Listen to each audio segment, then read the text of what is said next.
Hello दोस्तों, नमस्कार। Very good morning. लगातार जारी है क्लासेस सीजी हिस्ट्री की। वहीं पर आज आगे बढ़ेंगे। और आज का जो टॉपिक है वो है बस्तर का इतिहास। ठीक है, हिस्ट्री ऑफ बस्तर। तो चलिए फिर स्टार्ट करते हैं आज की क्लासेस।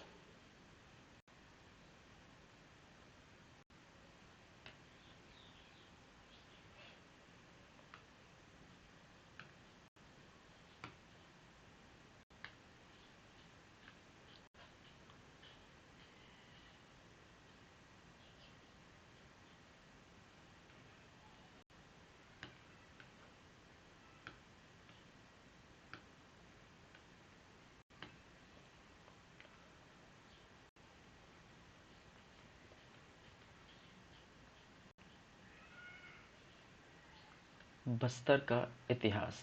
ठीक है, हिस्ट्री ऑफ बस्तर।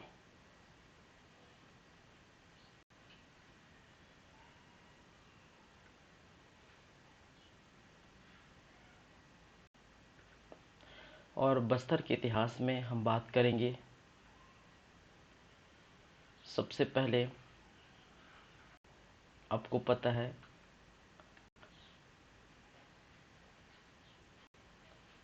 छिंदक नागवंश। छिंदक नागवंश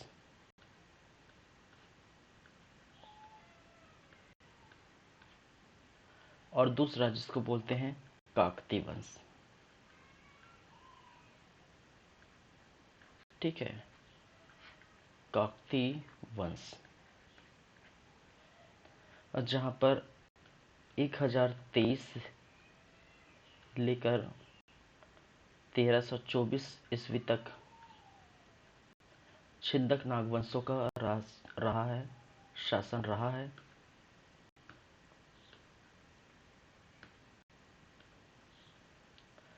वहीं पर 1324 से लेकर 1936, ठीक है, कई बुकों में 1947 देखने को मिलेगा। तो ये काकती वंश। ठीक है, चलिए। तो छिंदक नागवंश और काकती वंश जो बस्तर के इतिहास में आपको देखने को मिलता है। और जैसे कि मैंने पिछले क्लास में आपको बताया था,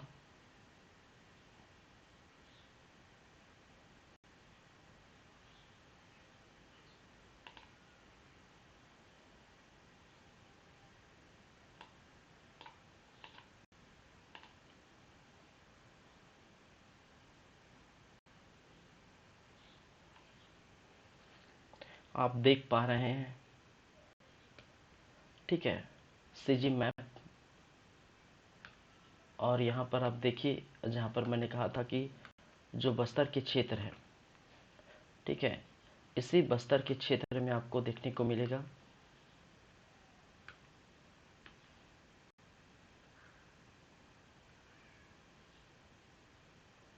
छिंदक नागवंश। छिंदक नागवंश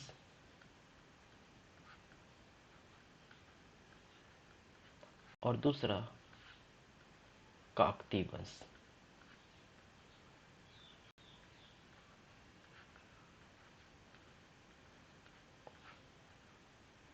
ठीक है,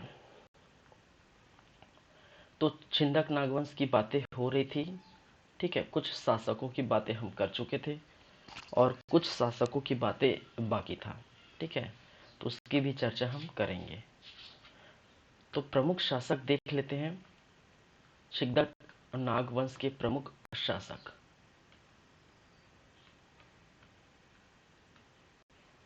छिंदक नागवंश के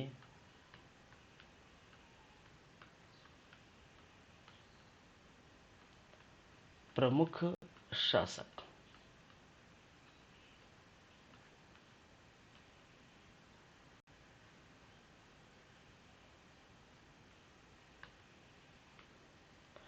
चलिए, और प्रमुख शासक में हमने बात की थी नृपति भूषण का। ठीक है, नृपति भूषण।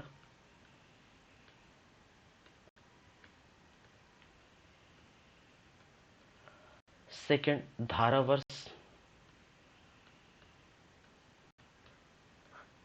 धारावर्ष जगदेव भूषण।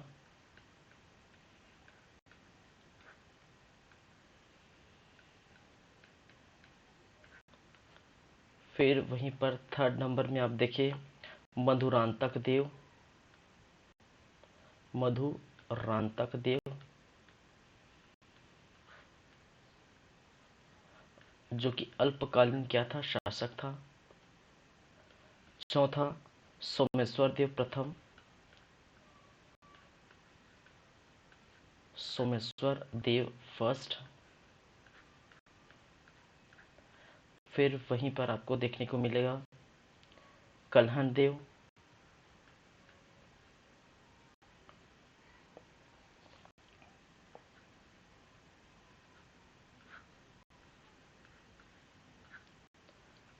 सिक्स नंबर में सोमेश्वर देव सेकेंड।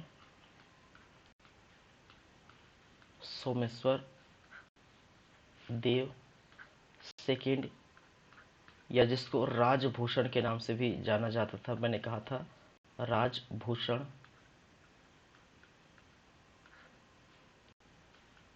सेवेंथ नंबर में जगदेव भूषण नरसिंह देव।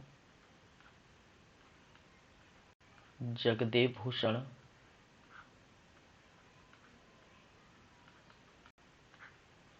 नरसिंह देव।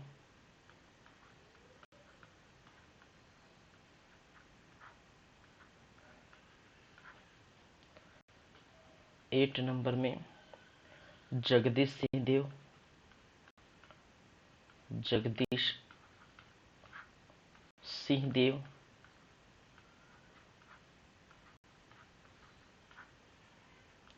फिर आपको देखने को मिलेगा हरिश्चंद्र।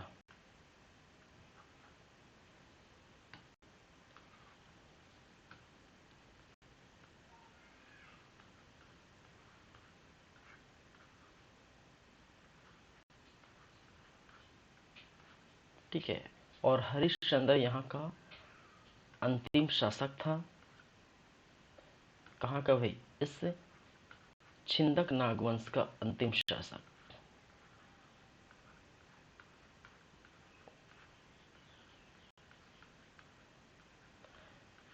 वहीं पर मैंने बताया था संस्थापक या प्रथम शासक।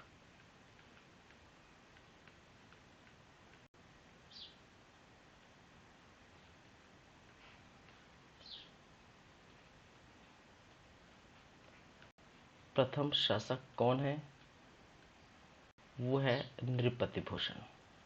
ठीक है,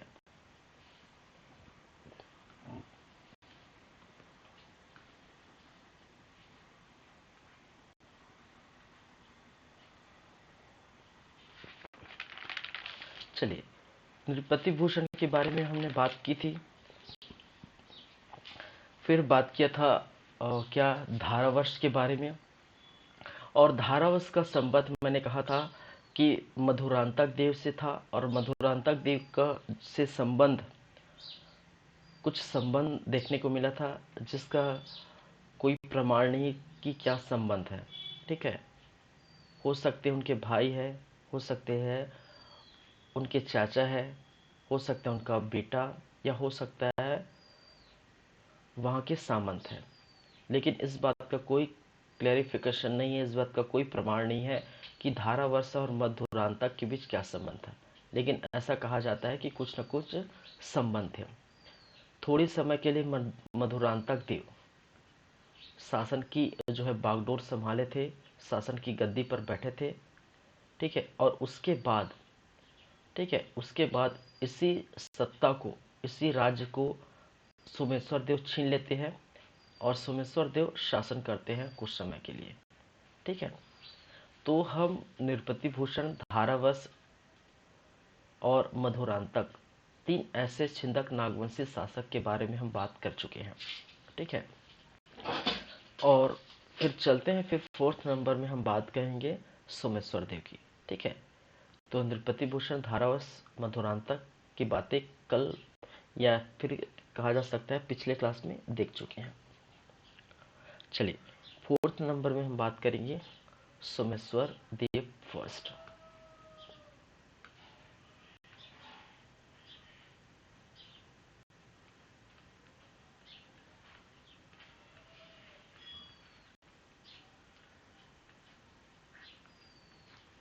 सोमेश्वर देव फर्स्ट या सोमेश्वर देव प्रथम, जिसको कहा गया है 1063।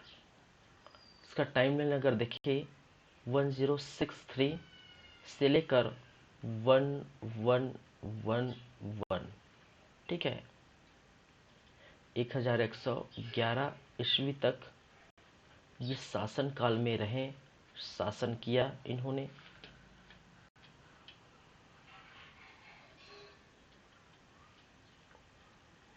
चलिए, तो सोमेश्वर देव के संदर्भ में छिंदक नागवंश या सोमेश्वर देव के संबंध में क्या बातें हैं वो हम देखेंगे। तो सबसे पहले आपको पता है ये तो धारावर्ष का पुत्र है, धारावर्ष का पुत्र ये कहलाए। कहा जाता है सोमेश्वर देव इस समय के छिंदक नागवंश के सबसे प्रतापी शासक रहे हैं। ठीक है, इनके बारे में कहा जाता है कि ये सबसे प्रतापी शासक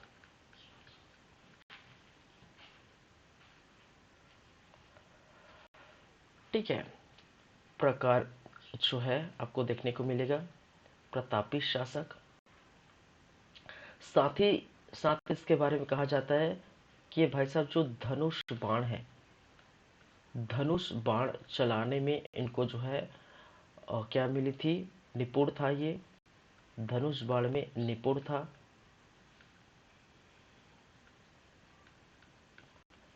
ठीक है, अच्छे से धनुष बाण चलाते थे। ठीक है, एक महान योद्धा की तरह ये थे।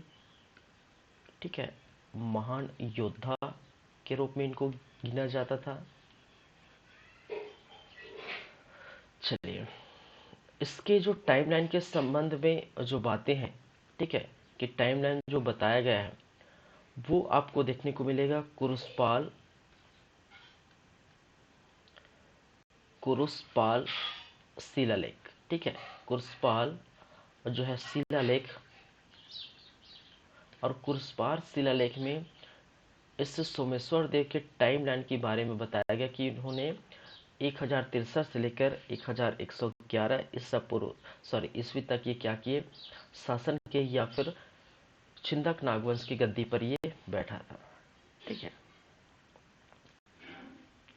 और इसका जो है क्षेत्र या राज्य के बारे में जो जानकारी है, क्षेत्र या राज्य के बारे में जानकारी है, वो आपको देखने को मिलती है चक्रकूट। ठीक है, चक्रकूट या जिसको चित्रकूट कहा गया है, चित्रकूट। और कहीं कहीं इसको मैंने कहा भ्रमरकोट के बारे में भी, भ्रमरकोट के नाम से भी जाना जाता है। ठीक है, तो विभिन्न नाम हैं इनके। चक्रकूट पड़ा एक शासक जो है चक्रकूट के कारण से। ठीक है, चलिए, ये बातें इनको 6,96 गांव का स्वामी माना गया है। गांव का स्वामी किसको कहा गया है भाई, इसी छिंदक नागवंश के प्रतापी शासक सोमेश्वर देव को 6,96 गांव का शासक मानते हैं, शासक कहा गया है।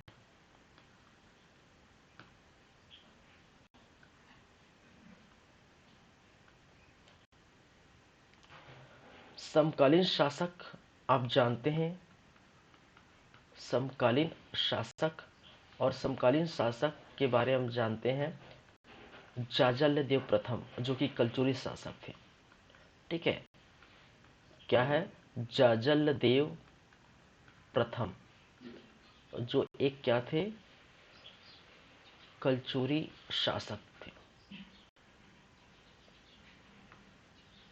और जब बात किए थे हम कलचुरी वंशों की, बात किए थे जब हम जाजल्य देव प्रथम की, तो हमने कहा था कि जाजल्य देव प्रथम और सोमेश्वर देव के बीच युद्ध हुआ था, और इस युद्ध में सोमेश्वर देव पराजित हो गए थे। सोमेश्वर देव और उनकी सेनाओं को जाजल्य देव प्रथम जो कि कलचुरी शासक है, इनके द्वारा क्या किया जाता था? बंदी बना लिया जाता था। ठीक है, और बंदी बनाने के बाद इनकी माता एक थी जिसका नाम था गुंड महादेवी, और गुंड महादेवी की रिक्वेस्ट पर, उनके कहने पर उनके पुत्र सोमेश्वर देव को रिहा कर देते हैं। ठीक है, तो ये बात आप जानते हैं। ठीक है, चलिए, साथ ही साथ कुछ उपाधि इन्होंने धारण की थी, और उपाधि है महाराजा धीराज। क्या है? महाराजा धीराज। ठीक है, चलिए, तो यहाँ पर सबसे मोस्ट इम्पॉर्टेंट जो सामने आता है, कई बार जहाँ से क्वेश्चन पूछे जाते हैं, वो कौन है? एक तो ये जो जाजल्य देव प्रथम है, जो कलचुरी शासक, ठीक है, ये बहुत मोस्ट इम्पॉर्टेंट है। ठीक है, क्वेश्चन पूछे जाएंगे, खासकर इससे से रिलेटेड पूछे जाएंगे। ठीक है, तो यहाँ देख लेते हैं, यहाँ पर युद्ध या संघर्ष के बारे में देख लेते हैं। युद्ध या संघर्ष,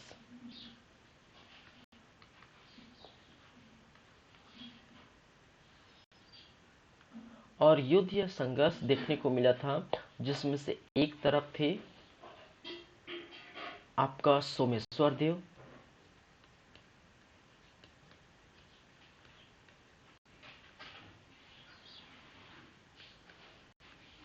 और दूसरी तरफ आपको देखने को मिलेगा जाजल्य देव प्रथम, जाजल्य देव प्रथम जो कि कलचुरी शासक थे। क्या थे भाई? कलचुरी शासक थे, और अभी देख रहे हैं छिंदक शासक। ठीक है, छिंदक नागवंश, और छिंदक नागवंश के जो शासक थे वो था सोमेश्वर देव। ठीक है, सोमेश्वर देव यहाँ पर हो जाते हैं क्या? पराजित। ये हो जाते हैं यहाँ पर पराजित,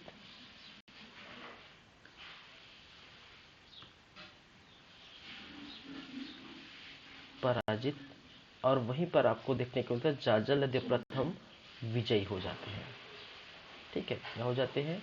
विजयी हो जाते हैं। और पराजित होने के बाद इसी सोमेश्वर देव को, ठीक है, कहा जाता है कि सोमेश्वर देव, सोमेश्वर देव प्लस उनके जितने भी मंत्रीगण हैं, मंत्री प्लस सैनिक प्लस सोमेश्वर देव की जो रानी है, ठीक है, सबको क्या कर लेते हैं? सबको बंदी बना लिया जाता है। ठीक है, क्या किया जाता है? बंदी बना लेते हैं।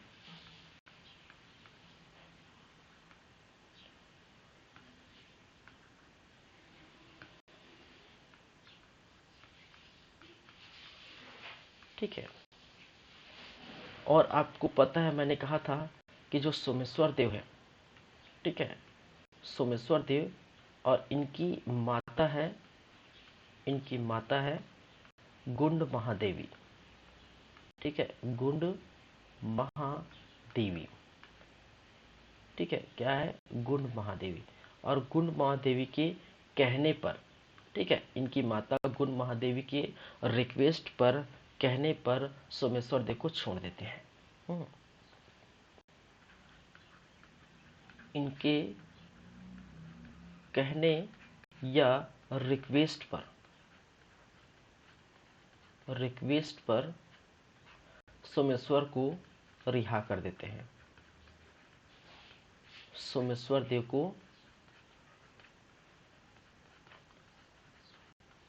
रिहा कर देते हैं या रिहा कर दिया जाता है। ठीक है।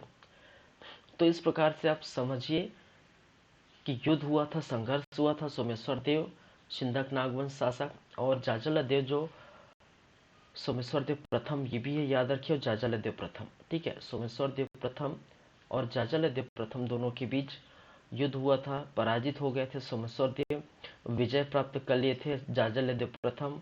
ठीक है। और जो सोमेश्वर देव है, उनकी मंत्रीगण, उनका जो है सैनिक, उनकी पत्नी, सभी को क्या कर लेते हैं, ये गिरफ्तार कर लेते हैं। ठीक है। क्या कर लेते हैं, गिरफ्तार कर लेते हैं, और गिरफ्तार करके बंदी बना लिया जाता है। लेकिन बाद में उनकी माता, सोमेश्वर की माता गुण महादेवी के कहने पर, ठीक है, रिक्वेस्ट पर सोमेश्वर देव को रिहा कर देते हैं। ठीक है। तो याद रखिए ये सारी बातें हैं, और ये बहुत इंपॉर्टेंट है। ठीक है। तो इतने में जितने आप पढ़ रहे हैं सोमेश्वर देव के बारे में, तो सबसे मोस्ट इम्पॉर्टेंट यही है जो समकालीन जो है जाजल देव के साथ संबंध थे। ठीक है। उनके साथ युद्ध हुआ था। खासकर ये क्वेश्चन जो है CGPSC CG व्यापम में कई बार रिपीट हुआ है। ठीक है। और बाकी चीज़ें हैं जो इनकी इंफॉर्मेशन है वो ज़्यादातर पूछे नहीं जाते हैं। तो आपको पुत्र नहीं पूछे जाएंगे, महान योद्धा तो कई हैं भाई, क्या धनुष बाण चलाने में निपुण है, ये भी नहीं पूछे जाएंगे। हो सकता है कहीं क्षेत्र के बारे में पूछे जाएंगे, या फिर समकालीन शासक कौन थे। ठीक है। इससे ज़्यादा सोमेश्वर देव के बारे में यहाँ से कुछ भी क्वेश्चन नहीं पूछे जाएगा। ठीक है। चलिए, तो ये हो गया है 4th नंबर में सोमेश्वर देव। चलिए नेक्स्ट चलते हैं 5th नंबर, और 5th में है आपका कल्हण देव। क्या है, कल्हण देव। और इनके बारे में जानकारी बस इतनी सी है, ईस्वी में 1111 ईस्वी में थोड़े समय के लिए ये गद्दी पर बैठे। ठीक है। छिंदक नागवंश के शासक की जो है बागडोर संभाले थे। ठीक है। इनके बारे में बस इतनी सी जानकारी है कि इनको सोमेश्वर देव प्रथम का पुत्र कहा गया है। सोमेश्वर देव प्रथम का पुत्र माना है, पुत्र कहा गया है, पहली बात है। और दूसरी बातें जो है, एक तो कुरुस्पाल जो है अभिलेख,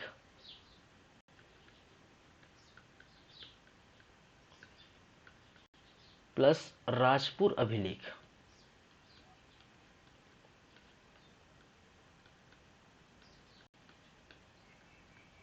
ठीक है। कुरुस्पाल अभिलेख और राजपुर अभिलेख, ये दोनों अभिलेखों से, ठीक है, ये दोनों अभिलेखों से क्या सामने आता है कि कन्हन देव की जो है शासन करने की जानकारी प्राप्त होती है। कन्हन देव के शासन की जानकारी प्राप्त होती है।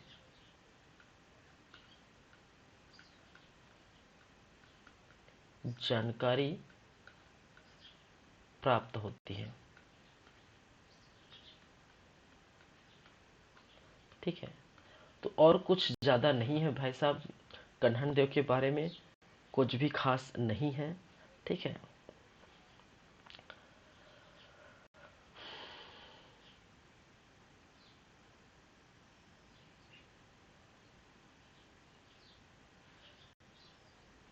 वहीं पर छठे नंबर में देख लेते हैं। यहीं पर छठे नंबर में भी कुछ खास जानकारी देखने को नहीं मिलता। ठीक है, जो कि किसके हैं, राजभूषण के, राजभूषण, या जिसको कहा जाता है सोमेश्वर देव सेकेंड। ठीक है, सोमेश्वर देव सेकेंड। उनके बारे में जानकारी कुछ ज़्यादा नहीं है, बस एक है और वो है बारसूर का जो है शक संवत। ठीक है, बारसूर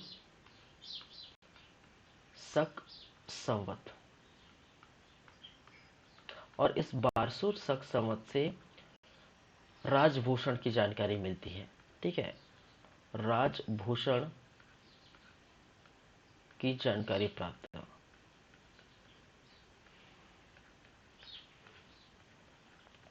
तो आप देख सकते हैं कन्हड़ देव और राजभूषण का जो है जानकारी आपको ज़्यादातर देखने को नहीं मिलती, बस कुछ समय के लिए शासन किए हैं। ठीक है, इतनी सी जानकारी ये दोनों अभिलेखों से आपको प्राप्त है, देखने को मिलती है।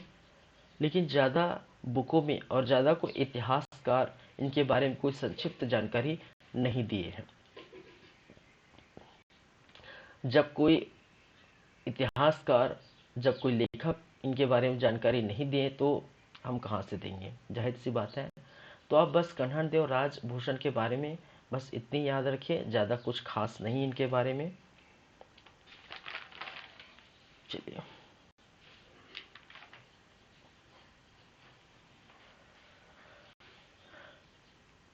ठीक है, नेक्स्ट है सेवेंथ नंबर में, और जिनको कहा गया है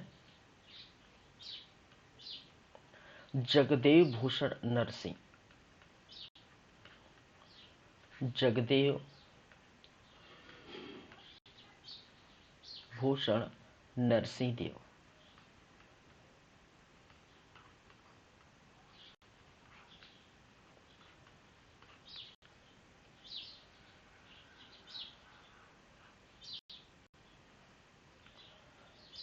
चलिए, जगदेव भूषण नरसिंह देव।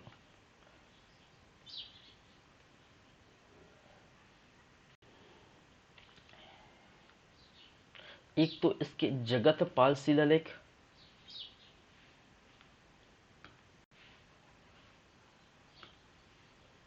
सॉरी, जतन पाल शिलालेख। ठीक है, इस शिलालेखों में इनकी बारे में जानकारी मिलती है। पहली बात, कुछ इनके स्तंभ लेख देखने को मिले हैं। स्तंभ लेख,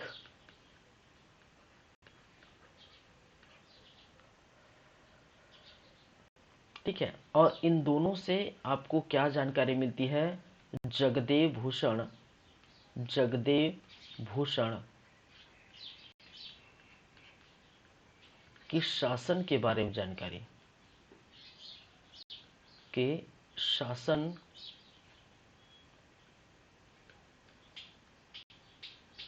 के बारे में जानकारी मिलती है।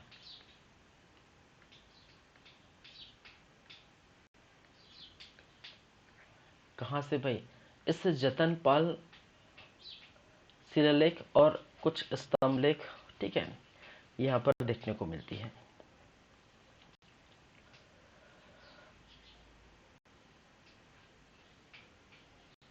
एक और है जिसको कहते हैं भैरमगढ़ शिलालेख। ठीक है, भैरमगढ़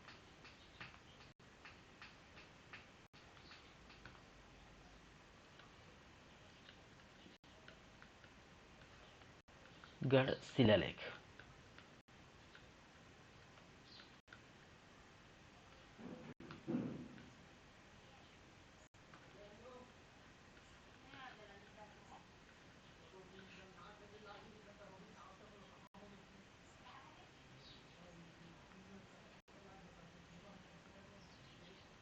चलिए, और इस भैरमगढ़ शिलालेख के अनुसार ऐसा कहा जाता है कि ये जो है जगदेव भूषण जो है माणिक्य देवी का जो है उपासक था। ठीक है, कहा जाता है कि जगदेव भूषण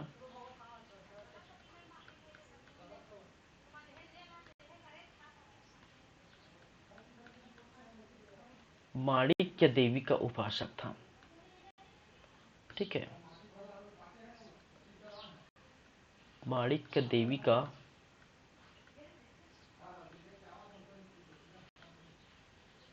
उपासक था। ठीक है,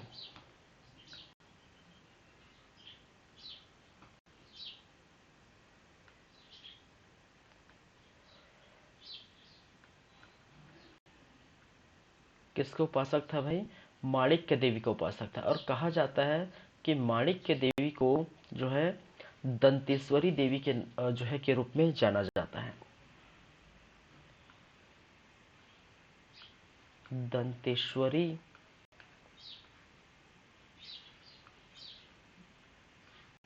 देवी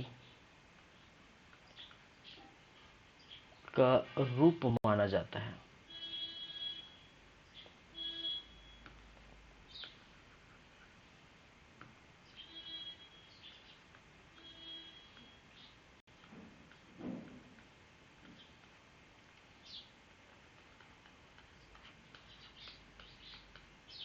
ठीक है, तो आप देख सकते हो माणिक्य देवी जो कि दंतेश्वरी देवी का एक रूप है।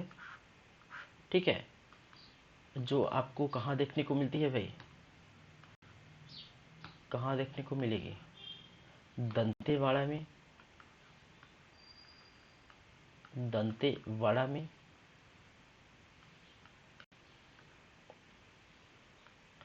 ठीक है, तो जगदेव भूषण के बारे में यही बातें कहाँ पर लिखी गई है? उल्लेख कहाँ देखने को मिलेगा? उल्लेख आपको क्या देखने को मिलेगा?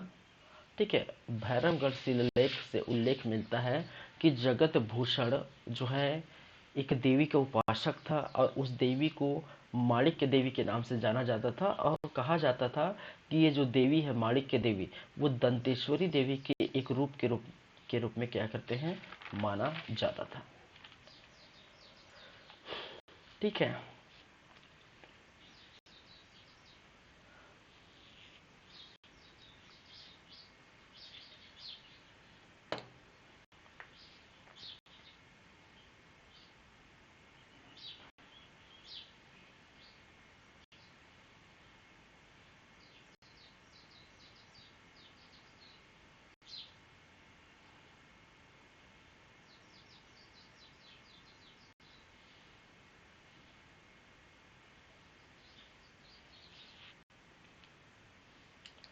चलिए उसके बाद जो नेक्स्ट है वो कौन है भाई? जयसिंह। जय सिंह। और इनके बारे में कुछ खास नहीं है। ठीक है, इनके बारे में कुछ खास नहीं है। इनके बारे में खास नहीं है, बस इतना सी है कि जो शिलालेख प्राप्त हुआ है वो है सुनार पाल शिलालेख। क्या है? सुनार पाल शिलालेख। और इस सुनार पाल शिलालेख में इसके शासन की जानकारी, ठीक है, शासन की जानकारी बस इतनी सी है। ठीक है, तो आधे से ज़्यादा जो है शासकों के बारे में प्रॉपरली जो है कंप्लीटली जानकारी नहीं मिलती। चलिए, वहीं पर आप देखेंगे 9th नंबर में अंतिम शासक हरिश्चंद्र को। क्या है? हरिश्चंद्र को। और हरिश्चंद्र के बारे में आपको पता ही है कि छिंदक नागवंश का अंतिम शासक था।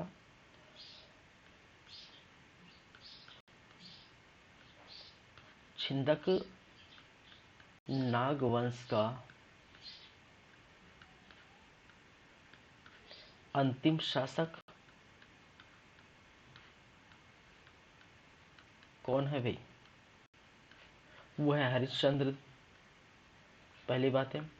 दूसरी बात, हरिश्चंद्र के बारे में कहा जाता है कि वारंगल के एक शासक का नाम सामने आया है जो अन्नम देव कहा गया है, ठीक है। और वारंगल के इस शासक अन्नम देव ने इसी छिंदक नागवंश के अंतिम शासक हरिश्चंद्र को क्या किया गया था, पराजित किया गया था। और पराजित करने के बाद 1324 ईस्वी में काकती वंश की क्या की थी, नींव डाली थी, ठीक है। चलिए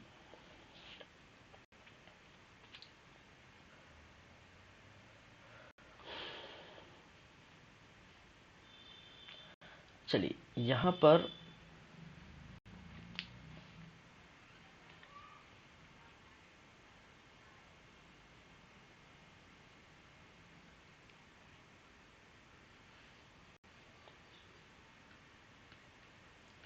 वारंगल शासक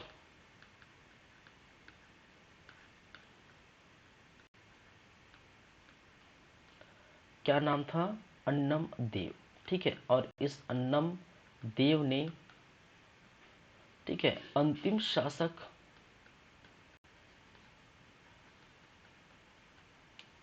शासक हरिश्चंद्र को पराजित कर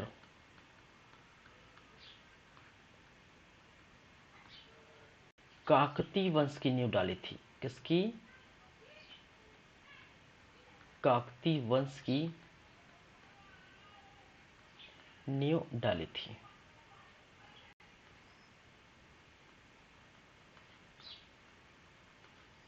ठीक है। तो भाई साहब शुरू हो गए, काकती वंश से स्टार्ट हो जाएगा, क्योंकि अब जो है हरिश्चंद्र यहाँ पर पराजित हो गए, ठीक है। उनको पराजित करके इनका क्या है, नींव डाली थी, ठीक है। चलिए, तो ये अंतिम शासक था। कुछ छिंदक नागवंशों के निर्माण कार्य देखेंगे तो आपको देखने को मिलेगा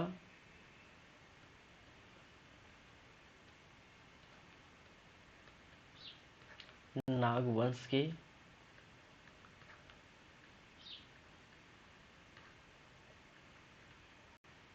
निर्माण कार्य,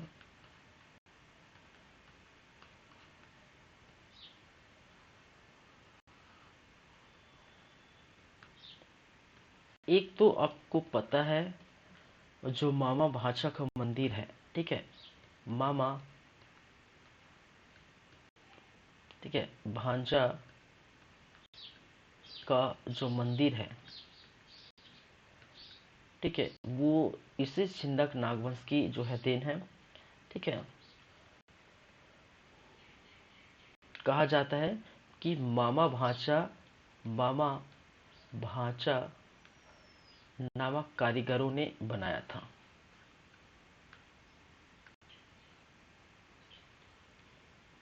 ठीक है। मामा भांजा नामक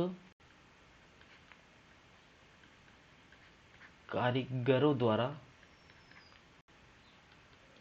बनाया था, इसलिए इसका नाम मामा भाचा मंदिर जो है पड़ा, ठीक है। वहीं पर कुछ अन्य निर्माण देखने को मिला है, गणेश जी की प्रतिमा, ठीक है, गणेश जी की प्रतिमा दक्षिण में आप देखेंगे, ठीक है। एक छोटी और एक बड़ी मूर्ति, जिसमें से एक छोटी एवं एक बड़ी मूर्ति प्राप्त है, जिसका निर्माण छिंदक नागवंशों ने किया था। फिर वहीं पर आपको देखने को मिलेगा बत्तीसा मंदिर,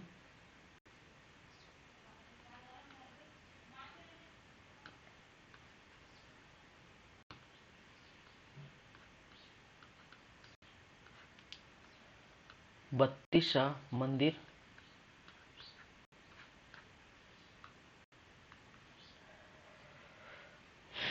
जहां पर गृह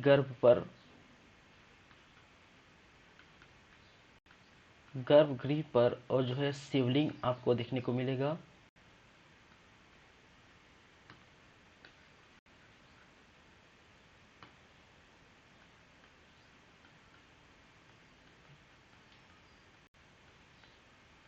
ठीक है, तो इस प्रकार से आप देख पा रहे हैं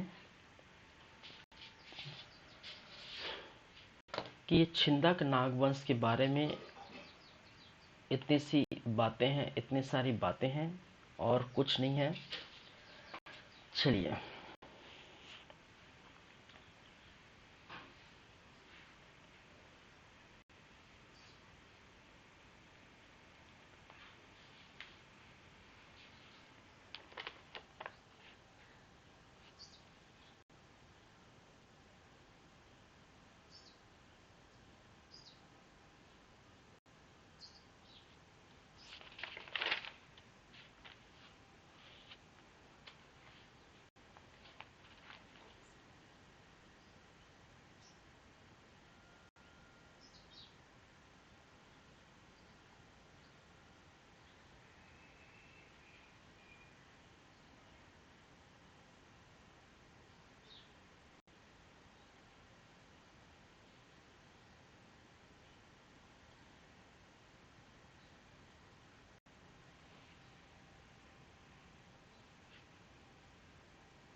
चलिए, तो ये आपके हो जाते हैं छिंदक नागवंश के बारे में बातें।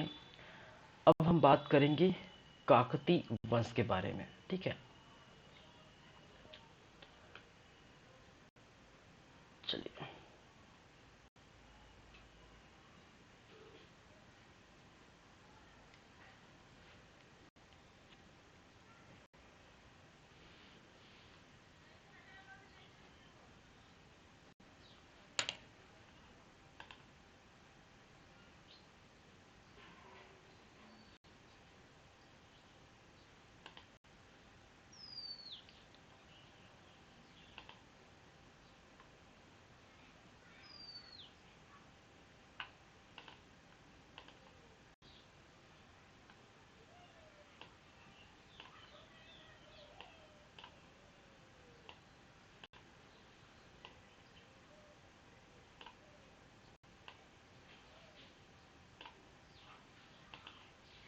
चलिए। अब देखिए, ये आपका क्या है, सीजी है, छत्तीसगढ़ है, वो आप देख पा रहे हैं। ठीक है,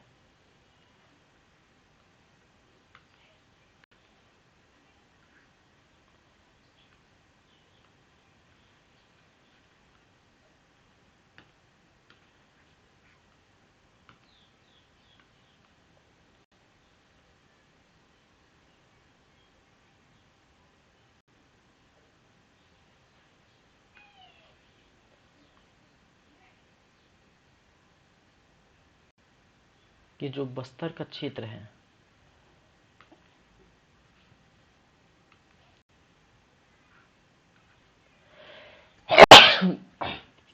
सॉरी, ठीक है, ये छत्तीसगढ़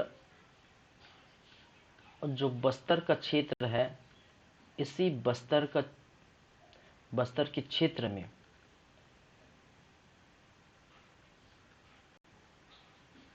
किनके बाद भाई, नागवंशी शासकों के बाद काकती वंश की जो है बागडोर यहीं पर देखने को मिलती है। ठीक है, जो वारंगल के शासक थे, ठीक है,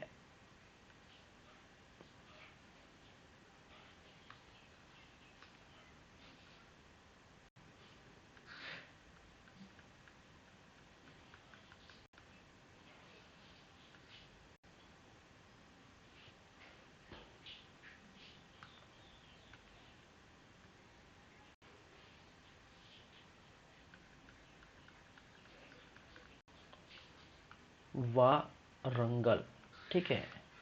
और वारंगल के शासक लगभग 13वीं सदी में, ठीक है, 13वीं सदी के पास वारंगल का शासक जिसका नाम सामने आता है, ठीक है, 13वीं सदी में, वो था गणपति। गणपति, ठीक है। तो गणपति पूरी तरह से इस वारंगल पर शासन कर रहे थे, ठीक है। यहाँ के क्या थे, शासक थे। यहाँ पर 13वीं सदी में वारंगल के शासक जो है का शासन देखने को मिलता है, ठीक है। और कहा जाता है कि इसी समय बस्तर में जब शासन था, किसका शासन था भाई, छिंदक छिंदक नागवंश। और छिंदक नागवंश में आप देख पाएंगे हरिश्चंद्र, हरिश्चंद्र जो कि यहाँ का अंतिम शासक था।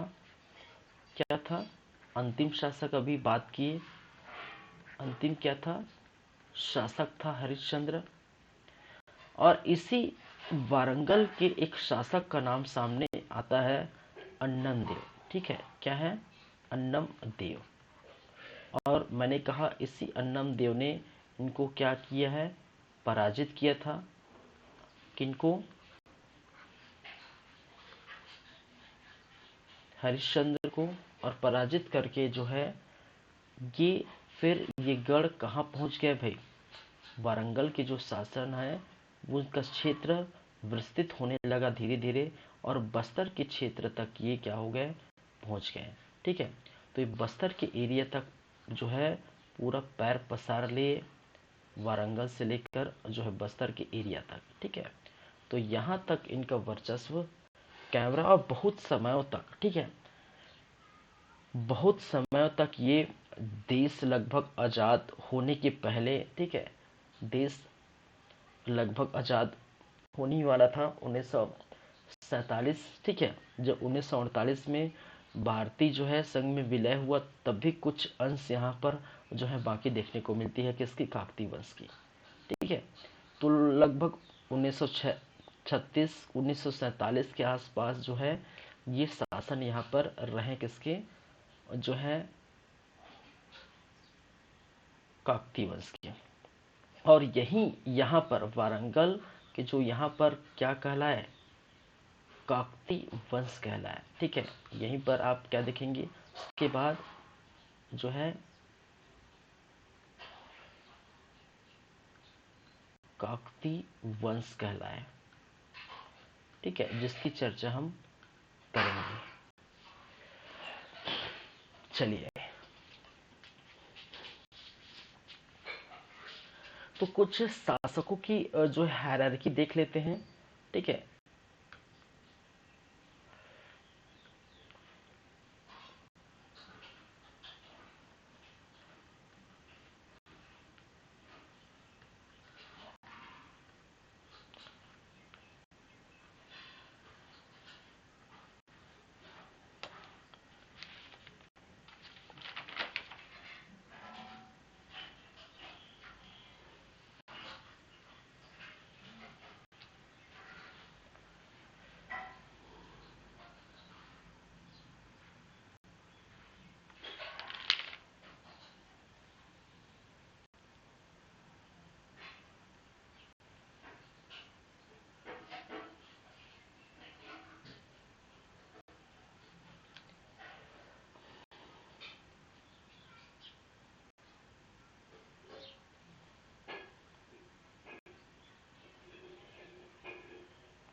चलिए, ठीक है।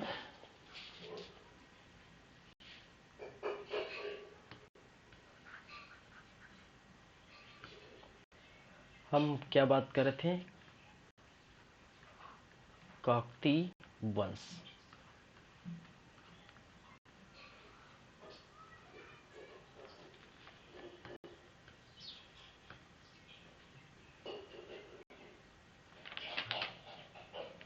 चलिए, देखिए सॉरी, काकती वंश में हम बात की जाए कुछ हायरार्की की, ठीक है, तो आप देख पाएंगे यहाँ पर एक शासक हुआ करते थे, ठीक है, वो था गणपति। गणपति, ठीक है, समझिएगा, एक शासक हुआ करता था जिसका नाम था गणपति, और ये 13वीं शताब्दी के आसपास, ठीक है, 13वीं शताब्दी में शासक हुआ करता था वारंगल के पास, ठीक है, वो कौन था? गणपति, ठीक है। गणपति का कोई पुत्र नहीं था, ठीक है, गणपति का कोई पुत्र नहीं था, बस पुत्री ही पुत्री थी, ठीक है। और इनके दो पुत्री का नाम सामने आता है, ठीक है, जिसका एक का नाम है रुद्रम्बा, ठीक है, क्या है? रुद्रम्बा देवी, ठीक है। और रुद्रम्बा देवी का जो है विवाह, या बोल सकते हैं उनका पति, वो था वीर भद्र भद्रेश्वर, ठीक है, जो कि किससे ताल्लुक रखते हैं? वो ताल्लुक रखता था कल्याणी के चालुक से, ठीक है, जो कि कल्याणी के चालुक्य थे।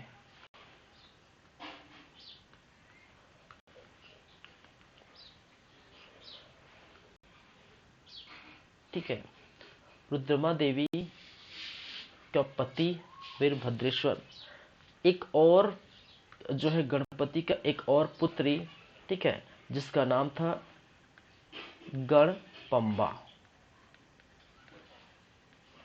नाम भी ऐसा सा है भाई साहब, क्या करें, ठीक है। ये है पुत्री किसकी? दो पुत्री गणपति की। चलिए अब देखिए, ये बड़ी पुत्री थी रुद्रमा देवी, ठीक है, क्या है? बड़ी पुत्री। और बड़ी, देखिए पुत्र नहीं है तो पुत्री उत्तराधिकारी बनेंगे, तो बड़ी पुत्री प्लस उत्तराधिकारी, क्या है? उत्तराधिकारी, ठीक है।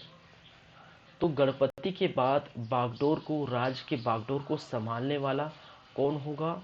रुद्रमा देवी, ठीक है। और रुद्रमा देवी जो है कुछ समय तक बखूबी जो है संभाले, ठीक है। और देखिए इनका भाग्य, देखिए इस जो है शासन या इस समय का भाग्य, देखिए इसकी भी क्या है? एक पुत्री थी, इनका भी कोई पुत्र नहीं है, ठीक है, इनकी भी क्या है? पुत्री थी, और उस पुत्री का नाम है ममडवा देवी, ठीक है, ममडम्बा देवी, ठीक है। और इनके पति जो थे वो महादेव, जो कि एक चालुक्य से ये भी क्या है? रिलेशन रखते थे, ठीक है। ये चालुक्य, गुजरात के जो चालुक्य है, चालुक्य, चालुक्यों से क्या है? रिलेशन रखते थे इनका भी। तो इनका पति कौन है भाई? इनका पति है महादेव,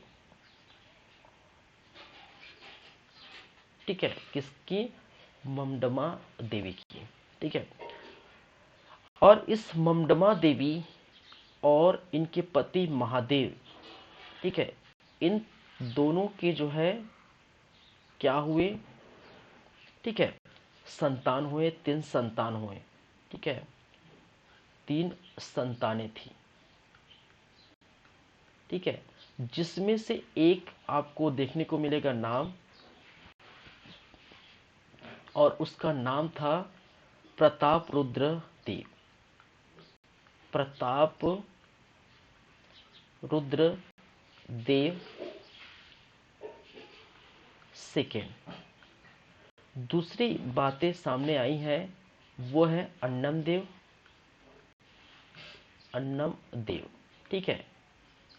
ये कब की बातें हैं? जब बस्तर में छिंदक नाग वंशों का शासन चल रहा था, ठीक है, उस समय की ये बातें हैं, घटना है।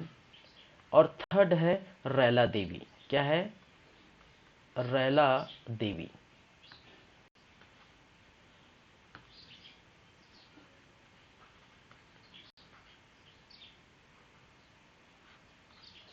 क्या नाम है?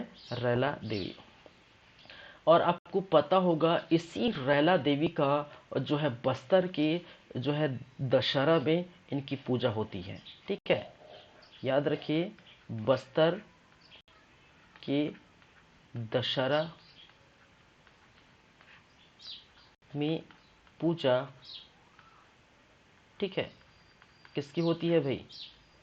इसी रैला देवी की पूजा की जाती है, कहा जाता है। चलिए, तो गणपति था, उनकी पुत्री, दो पुत्र थी, एक रुद्रमा देवी, ठीक है, और दूसरी गणपंबा। गणपंबा के बारे में ज़्यादा कुछ जानकारी नहीं है। ठीक है, रुद्रमा देवी ने शादी किया था, उनके पति का नाम है वीरभद्रेश्वर, जो कि कल्याणी के चालुक्य कहलाए हैं। ठीक है, उनसे ताल्लुक रखते हैं।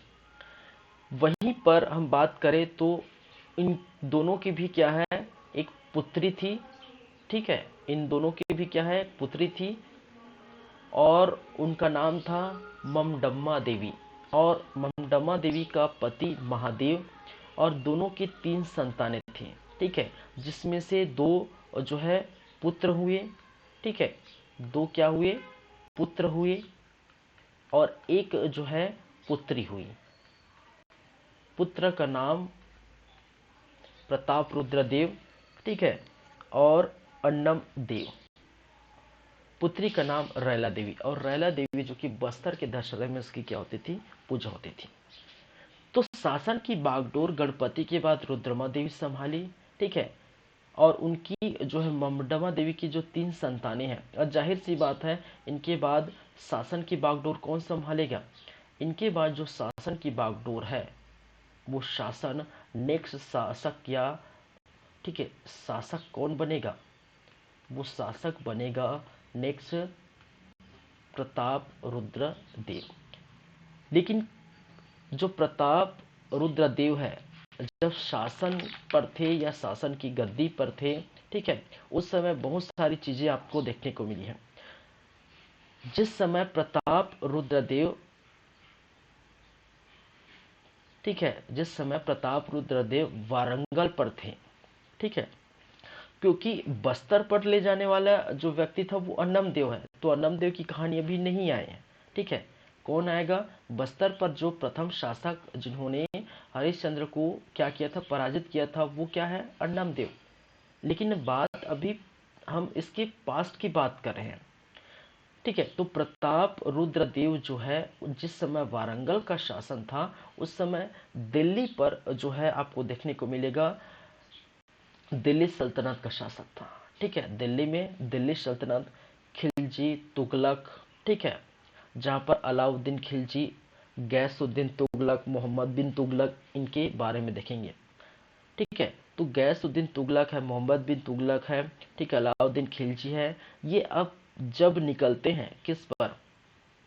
जब निकलते हैं, ठीक है, आपके राज्य अभियान पर, ठीक है, राज्य के विकास के अभियान पर, ठीक है, राज्य जीतने के अभियान पर। तो कई बार प्रताप रुद्र का सामना इनसे हुआ था। ठीक है, इनसे संबंध भी थे। तो कहा जाता है कि कई बार इनसे सामना हुआ था, बाद में जो है, ठीक है, बाद में जो है धीरे धीरे धीरे धीरे प्रताप रुद्रदेव के बाद जो है वो अन्नम देव जो है बन बैठते हैं। उनके बाद इनका जो है एक्सटेंड हो जाता है स्थान, वारंगल से लेके कहाँ, वारंगल से लेकर कहाँ पर? बस्तर पर। ठीक है, जो हम देखें। चलिए, तो पिछला हम पलट के देखते हैं। ठीक है, और पिछले में हम जाएंगे तो दिल्ली के आसपास के जो क्षेत्र हैं, ठीक है, दिल्ली और दिल्ली के आसपास के जो क्षेत्र है, ठीक है, मध्य भारत में, जहां पर आपको दिल्ली सल्तनत देखने को मिलेगा। जिस समय वारंगल का शासन था, उसी समय यहाँ पर जो है दिल्ली सल्तनत का शासन था। दिल्ली सल्तनत,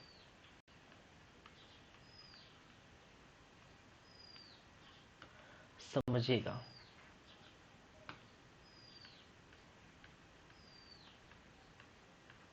दिल्ली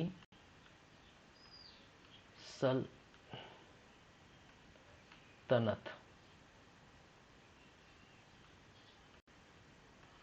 ठीक है, दिल्ली सल्तनत का शासन था।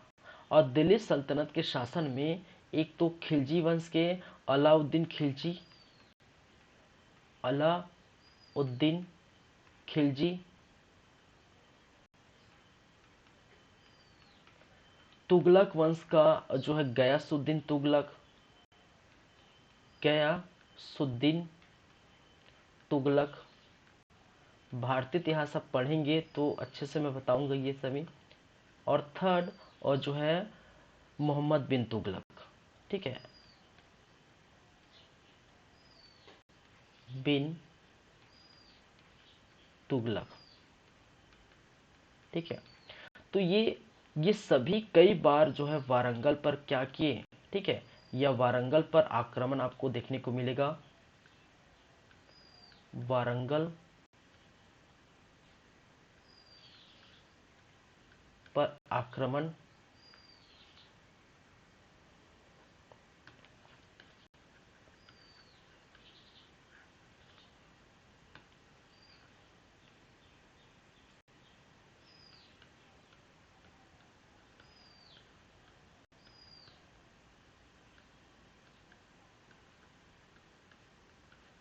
ठीक है।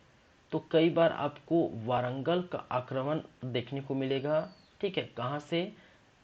इसी दिल्ली सल्तनत के जो शासक थे, ठीक है, इसी दिल्ली सल्तनत के जो शासक थे, और वो शासकों में आप देखेंगे, ठीक है। और जिस समय शासक था, ठीक है, जिस समय शासक था, ठीक है, किसका? प्रताप रुद्रदेव। मैंने क्या कहा? जिस समय शासक किसका था?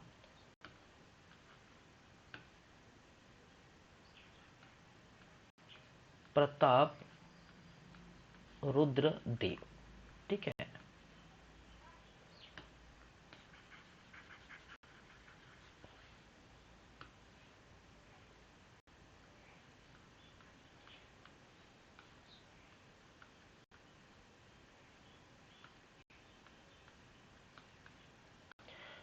जिस समय प्रताप रुद्रदेव का शासन था, उसी समय दिल्ली सल्तनत पर अलाउद्दीन खिलजी, गयासुद्दीन तुगलक, मोहम्मद बिन तुगलक जैसे दिल्ली सल्तनत जो है इनका शासन था। तो लगातार क्या देखने को मिलेगा, ठीक है, चढ़ाई कर दिए थे, आक्रमण कर दिए थे वारंगल पर। दिल्ली सल्तनत का जो है लगातार क्या देखने को मिलता? आक्रमण देखने को मिला।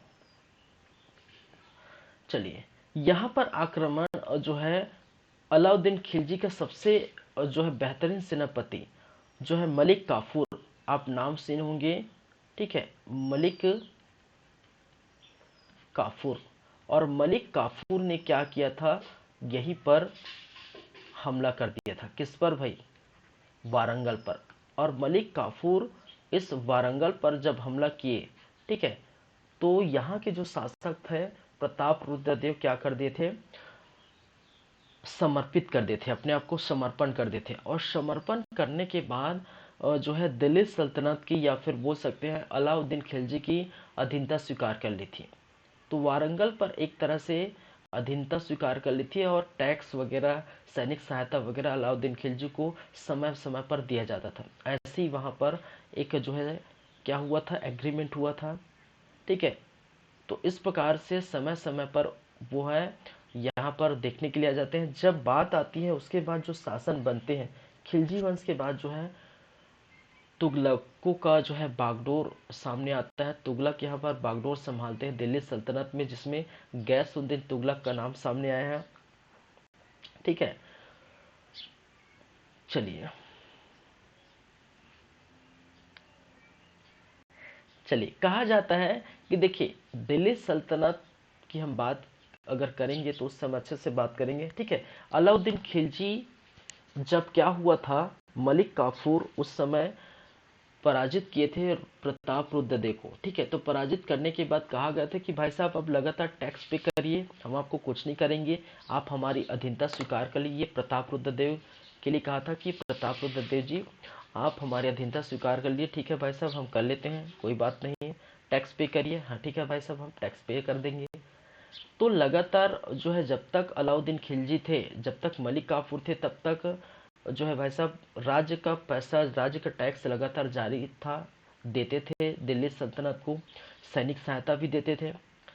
बाद में ऐसा हुआ कि अलाउद्दीन खिलजी का समय निकल गया, अब तुगलक वंश का समय आ गया, जो है गैसुद्दीन तुगलक, ठीक है। लेकिन सल्तनत तो एक ही है, दिल्ली सल्तनत, ठीक है, क्योंकि वहां पैसा तो वहीं आएगा भाई। तो जब गैसुद्दीन तुगलक बना तो प्रताप रुद्र देव का कहना है कि अलाउद्दीन खिलजी का तो समय चला गया, तो हम टैक्स पे क्यों करें, हम टैक्स पे क्यों करें, हम पैसा क्यों दो, ठीक है। तो इस प्रकार से, इसी कारण से गैसुद्दीन तुगलक फिर से आक्रमण कर देते हैं, कहाँ पर, इसी जो है वारंगल पर, और आक्रमण करते हैं। और कहा जाता है किसके कारण से करते हैं, टैक्स पे न करने के कारण, ठीक है, टैक्स पे न करने, पे न करने के कारण, करने के कारण आक्रमण, ठीक है। टैक्स पे न करने के कारण क्या कर देते हैं, आक्रमण कर देते हैं, ठीक है। किसके द्वारा, गैसुद्दीन तुगलक के द्वारा। चलिए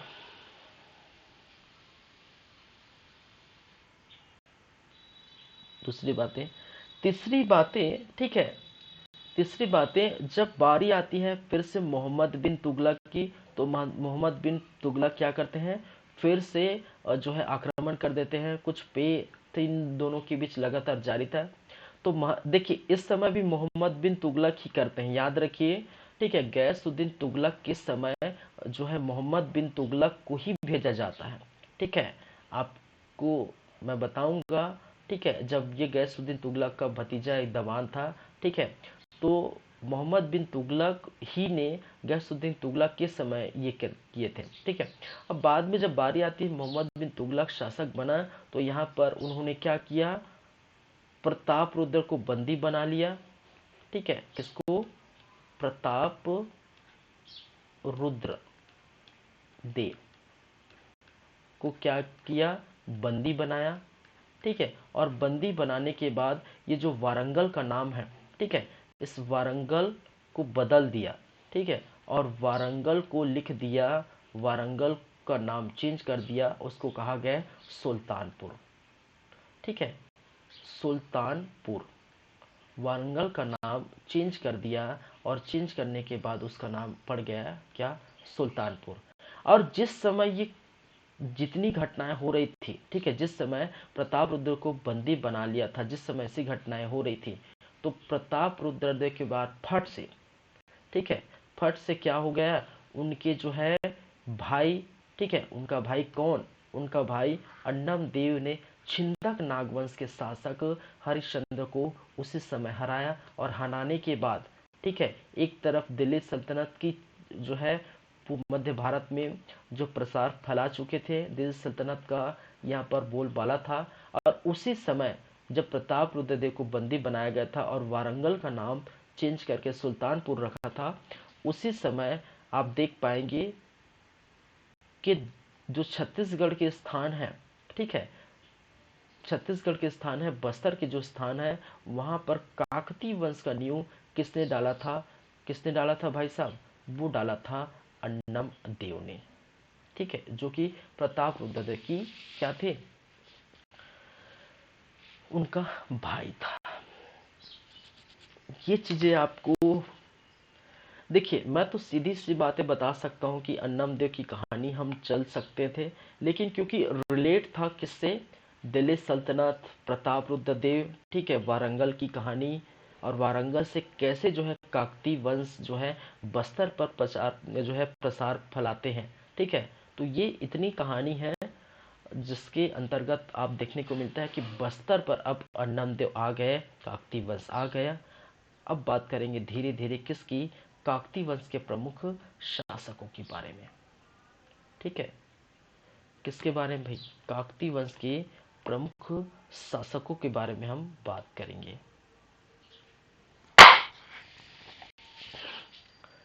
तो यहां से स्टार्ट होगा अन्नम देव से, ठीक है।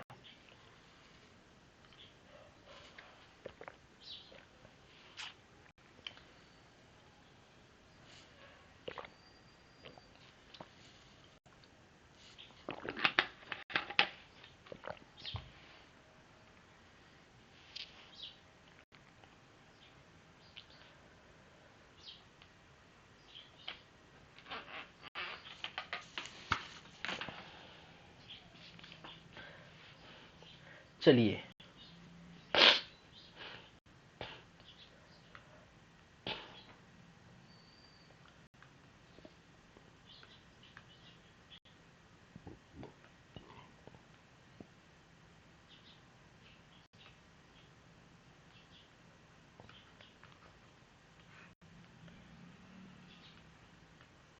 काकतीय वंश के प्रमुख शासक। देखिए, शासक का जो लिस्ट है वो भयंकर है भाई साहब। ठीक है, भयंकर तरीके से देख पाएंगे। ठीक है, 24-25 शासक हुए लगभग। ठीक है, और बहुत बड़े बड़े नाम आपको देख, क्योंकि जाहिर सी बात है, यहाँ से जब स्टार्ट होता है तो लगभग हमारा देश भारत 1947 में आज़ाद हुआ था। उसके पहले तक और उसके बाद तक 1948 में जब भारत संघ में विलय हुआ, ठीक है, उसके जो है बाद भी कुछ जो है आपको शासक नजर आते हैं। ठीक है, तो बहुत समय तक ये रहे हैं। ठीक है, चलिए, तो एक एक करके नाम आप पहले लिख लीजिए, क्योंकि पहले मैं लिस्ट दे देता हूं आप लोग को। तो सबसे फर्स्ट है, प्रथम है, जिसको आप जानते हैं। ठीक है, जिन्होंने इस काकतीय वंश की नींव डाली थी, और वो भाई साहब कौन है? और वो भाई साहब है आपके अन्नम देव। कौन है?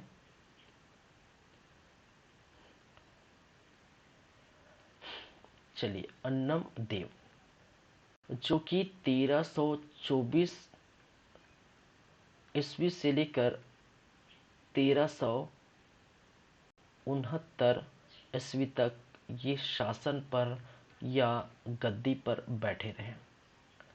पहली बात। दूसरी बातें, फिर हमीर देव आते हैं एक, हमीर देव। और हमीर देव के बारे में ये कहा गया है कि ये भाई साहब 1369 से लेकर 1410 ईस्वी तक काकतीय वंश की बागडोर संभाले हुए थे। वहीं पर तीसरा नाम भैरम देव का सामने आता है। ठीक है,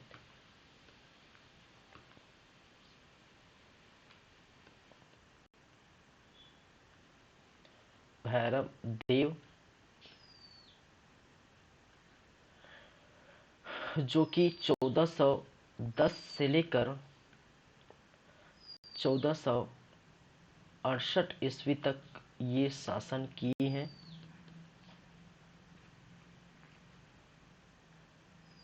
फिर पुरुषोत्तम देव, पुरुषोत्तम देव, इनका शासन काल 1468 से लेकर 1534 ईस्वी।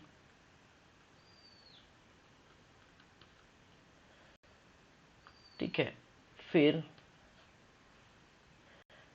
जब बात आती है फिफ्थ नंबर की, तो वो है जयसिंह देव।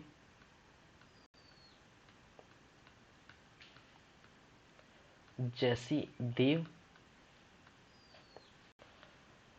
1534 से लेकर 1558, 1558 ईस्वी। 6 नंबर में नरसिंह देव,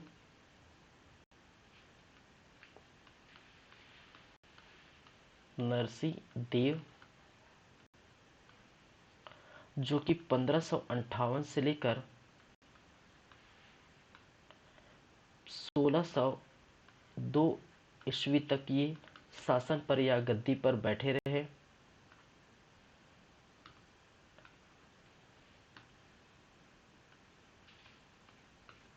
चलिए, फिर प्रताप राज देव,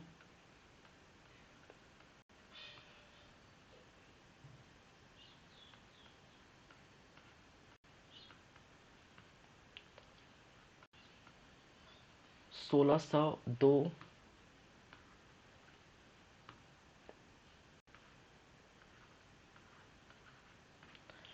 से 1625 ईस्वी तक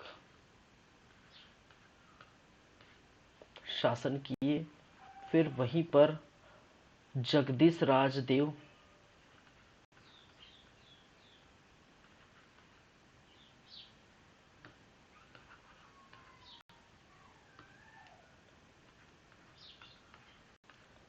जगदीश राजदेव ठीक है, और जगदीश राजदेव 1625 से लेकर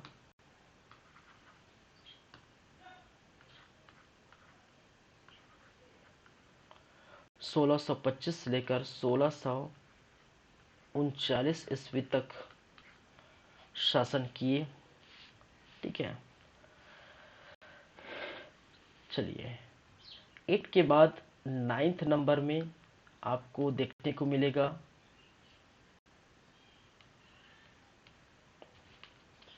वीर नारायण देव। वीर नारायण देव जो कि 1639 से लेकर 1654 सॉरी ईस्वी तक ये शासन किए। फिर बात आती है वीर सिंह देव। वीर सिंह देव जो कि 1654 से लेकर 1680। ठीक है, तो अभी भाई साहब रुकने का नाम नहीं है, यह लगातार आप देख रहे हैं 25-26 से अभी आधा ही नहीं हुआ है। ठीक है, चलिए 11वें नंबर पर दिक्पाल देव।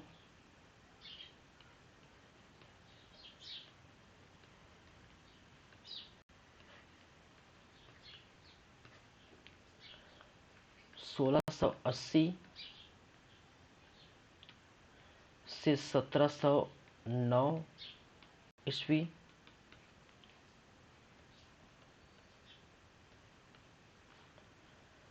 राजपाल देव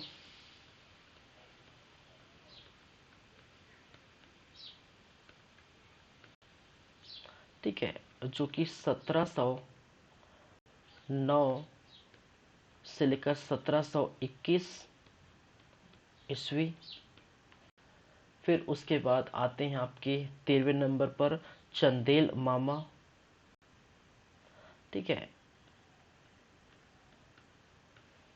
चंदेल मामा कुछ समय तक आपको देखने को मिलता है, जो कि 1721 से लेकर 31 तक देखने को मिलेगा। 14वें नंबर पर दलपत देव। दलपत देव अपने नाम के अनुसार दलपत सागर बांध ठीक है, या दलपत सागर तालाब का निर्माण इन्होंने किया था। चलिए दलपत देव 1734 से लेकर 1774 ईस्वी इनका टाइमलाइन है। फिर वही 15 अगर बात की जाए अजमेर सिंह।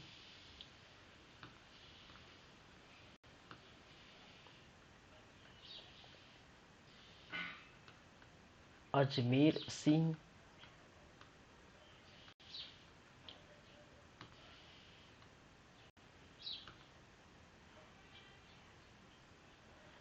1774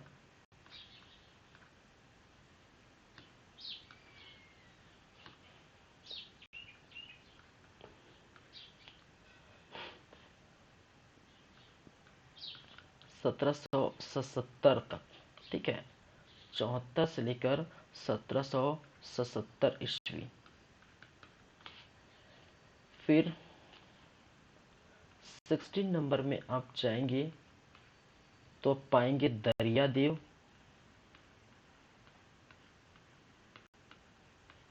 और दरिया देव 77 से लेकर 1700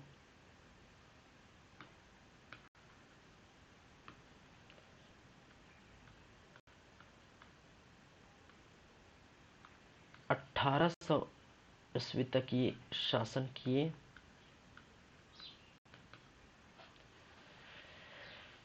चलिए वहीं पर 17वें नंबर में नाम आता है महिपाल देव।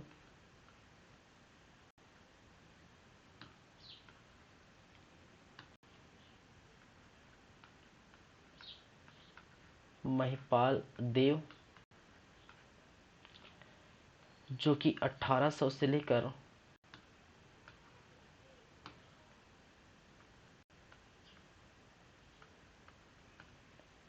1842 42 ईस्वी तक ये शासन किए। उसके बाद जो सामने आता है नाम वो है भोपाल देव।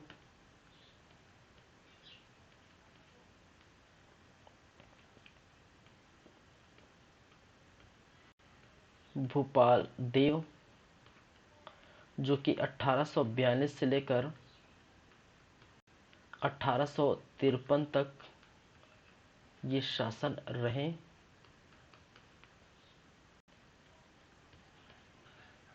भैरम देव का नाम आपने सुने होंगे, भैरम देव।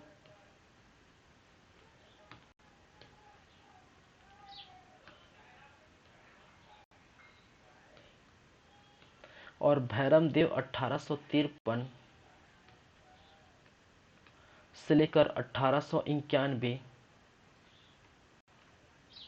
ईस्वी। फिर सामने आता है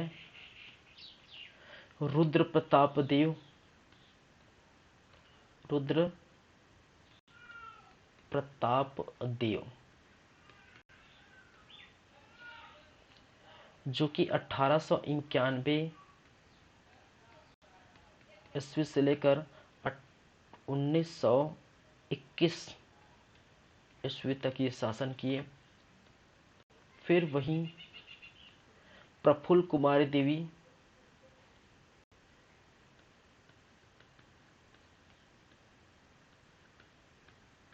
कुमारी देवी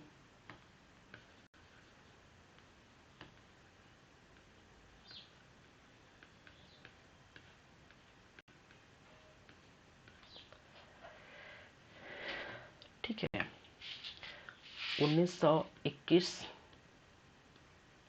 से लेकर 1936। फिर वहीं पर आप देख पाएंगे प्रवीण चंद्र भंजदेव। भंजदेव और प्रवीण चंद्र भंजदेव जो कि 1936 से लेकर 1947 तक आपको देखने को मिलता है। ठीक है, प्रवीण चंद्र भंजदेव 1936 से लेकर 47 तक आपको देखने को मिलता है। चलिए, और आपको पता है इसके बाद, ठीक है, लौह पुरुष कहने वाले जो है कौन है भाई, वल्लभ भाई पटेल। ठीक है, और उनके कारण ही जितने भी संघ थे, ठीक है, जितने भी सॉरी राज्य थे, राजा महाराजा के जो राज शासन था वो भारत संघ में विलय हो गया था। उसी कब हुआ था, 1948 में। ठीक है, तो 1948 में आपको क्या देखने को मिलता है कि बस्तर भी क्या हो गया था, बस्तर भारत संघ में विलय हो गया था।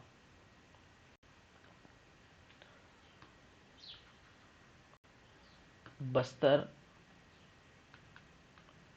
भारत संघ में विलय हो गया था, हो गया था।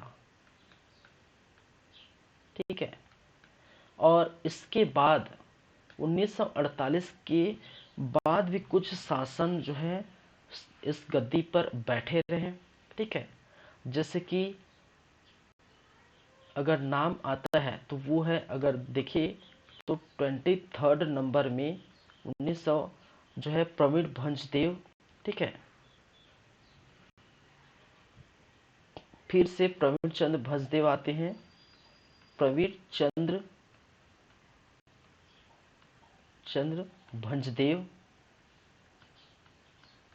और प्रवीण चंद्र भंजदेव फिर से 1948 जब भारत संघ में आजाद हुआ, ठीक है, वहां से लेकर आपका 1961 तक ये बने रहे। 24वें नंबर में हम बात करें तो विजय चंद्र भंजदेव भी आते हैं। विजय चंद्र भंजदेव, और विजय चंद्र भंजदेव जो कि 1961 से लेकर 1969, अब सोचिए कहाँ तक चला गया है, देश आजाद क्या उसके बाद की ही बात जो है शासन करते रहे।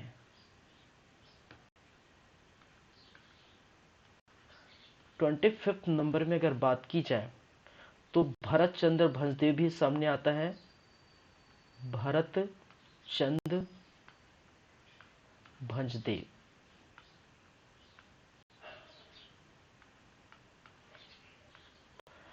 ठीक है, जो 1969 से लेकर 1996 तक ये करते हैं, ठीक है। और एक और नाम जो 26 नंबर में, वो है कमल चंद भंजदेव। कमल चंद भंजदेव, ठीक है, जो कि 1996 से लेकर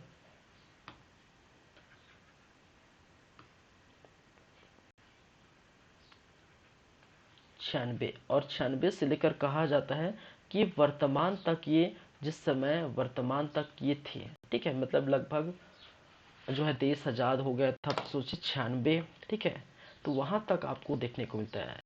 तो लौह पुरुष जो है वल्लभ भाई पटेल के कारण ही जो है जितने हैं वो भारत संघ में जो विलय हुआ था, ठीक है।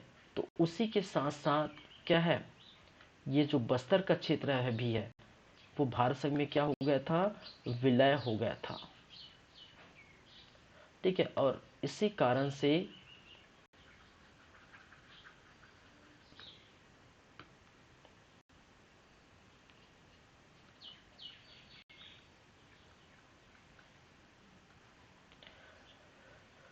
चलिए, तो आपको इतनी सारी बातें याद रखनी पड़ेगी भाई साहब, इसका कुछ नहीं कर सकता। याद रखनी पड़ेगी मतलब मेन मेन याद रखेंगे, ठीक है। ऐसा नहीं कि ये अब 26 के 26 राजाओं के बारे में पढ़ेंगे, नाम याद रखेंगे, ऐसा कुछ नहीं है। सिर्फ और सिर्फ राजा होंगे, वो होंगे कुछ 10 12 15, ठीक है। 12 से 15 राजाओं के बारे में हम जो है बात करेंगे, ठीक है। चलिए, तो कहानी का सिलसिला, किसकी कहानी का, काकतीय वंश की कहानी का सिलसिला कंटिन्यूसली जारी रखेंगे, और वो रहेगा नेक्स्ट क्लास में, ठीक है। नेक्स्ट क्लास में जारी रहेगा, ठीक है। लेकिन फिलहाल अभी जो है सिर्फ इतनी सी बातें हैं, और उसको आप ध्यान रखिए, ठीक है। और यहाँ पर हमने जो देखे हैं वो देख पाएंगे बस्तर के इतिहास में छिंदक नागवंश के कुछ शासक के बारे में, और जो है बाकी था वो भी आप देख पाएंगे, जहाँ पर सोमेश्वर देव की बातें हुई थी, ठीक है, उनके युद्ध के बारे में चर्चा हुई थी, कल्हण देव के बारे में बातें हुई थी, ठीक है, जगदेव भूषण, नरसिंह देव, फिर जयसी, फिर हरिश्चंद्र जो कि हरिश्चंद्र अंतिम शासक था, ठीक है। फिर छिंदक नागवंश के कुछ निर्माण कार्य हम देखे थे। फिर हमने काकतीय वंश के बारे में यहाँ पर बातें की थी, बहुत सारी चर्चाएं हमने किए थे, ठीक है, जहाँ पर वारंगल का शासन था। फिर कुछ गणपति नामक व्यक्ति आते थे, उनकी पुत्रियाँ, फिर प्रताप रुद्र, फिर अन्नम देव, फिर काकतीय वंश के प्रमुख शासक जो आप देख पा रहे हैं, अन्नम देव से लेकर आप देख पा रहे हैं कमल चंद भंजदेव तक। तो इतनी सारी बातें और जो है हो चुकी है, और आगे की कहानी हम बात करेंगे नेक्स्ट क्लास में। तब तक के लिए गुड बाय, शब्बा खैर, ध्यान रखिए, अच्छे से पढ़िए। ठीक है, नहीं समझ में आया तो कमेंट करिए। चलिए, थैंक यू, फिर मिलते हैं नेक्स्ट क्लास में। चलिए, थैंक यू क्लास।